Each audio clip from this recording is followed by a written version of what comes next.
formations that either are appearing right now or are barely under the surface. I look for some freaking lower units to get knocked off in this tournament, because I remember there in the past when the water was a little bit higher, there was a lot of unmarked places out there that would just rise up out of nowhere, you know, within a foot or so for the surface.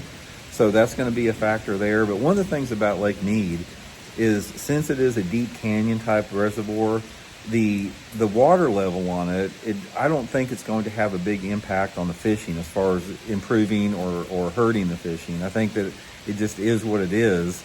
And the lower water level is just going to make different type of cover available. So what we have to fish there is just typical Lake Mead structure. You got a combination of steep, bluffy type banks. You've got different angled banks. You got flats. There's probably a little bit of grass on the lake. I'm saying there's probably not a lot right now since the water has been so low. Probably some grass like in the back of the pockets that there has been in the past. But from that standpoint, you know, it's just going to make launching difficult. I mean, the launching is going to be a really big issue. Probably going to slow people up quite a bit as far as getting everybody's boats in. But in terms of fishing, what I look for, I actually look for the fishing to be probably the best that we've had in the open in a long time, because since the water has been so low, a lot of the big tournaments, including the US Open, have not been there in a long time.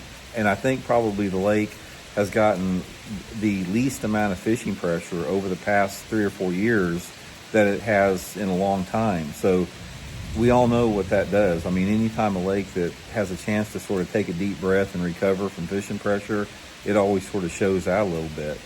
But the thing that's really cool about Lake Mead, it's a very fair lake in terms of there's not really anybody that has a big local advantage there or an advantage to it. It's an incredible pattern lake. It's probably one of the best pattern lakes I've ever fished, in terms of if you get on something, you can run a pattern around the lake because it's so big.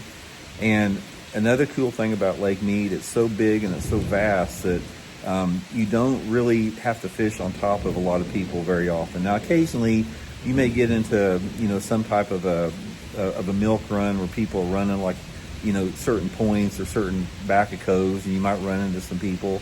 But the fish is pretty big in terms of that goes. And another thing about Mead is that tournament can get won, or you can do good on the tournament anywhere on that lake. I mean, literally from one end to the other on that lake, you have a chance to win that tournament. And that's what I love about it. It's like there is a lot of different options. And another thing about Lake Mead, now I'm not sure how this is going to play out in this particular tournament, but Lake Mead traditionally, in the tournaments that I have fished there, is